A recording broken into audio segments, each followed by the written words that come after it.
اگر امت یہ جذبہ آج بھی رکھتی ہے تو یہ چند انجار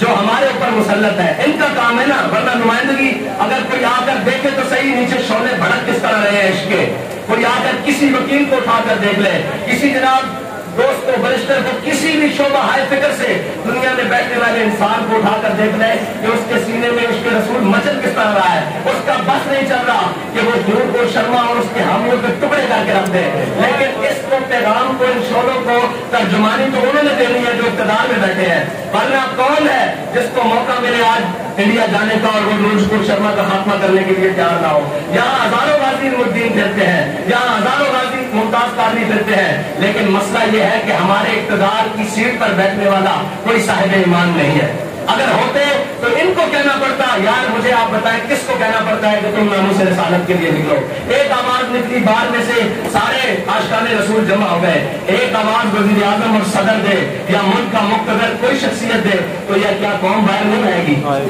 آئے گی نا قوم۔ لیکن کیا کرے، ہم نے رنگیلے پالے ہوئے ہیں جن کو ذاتیات کی بڑی فکر ہے، جن کو سارے معاملات کی بڑی فکر ہے، لیکن جب حضور کی بات آئے تو یہ گنگے شیطان بن جاتے ہیں۔ لیکن یاد رکھنا یہ امت اب چپ نہیں بیٹھے گی، اس امت کے پاس بڑا زبردست بیانیہ ہے، وہ ایک دو حرفی بیانیہ ہے، وہ بچے سے لے کر اوپر تک کہ گستاخ رسول کی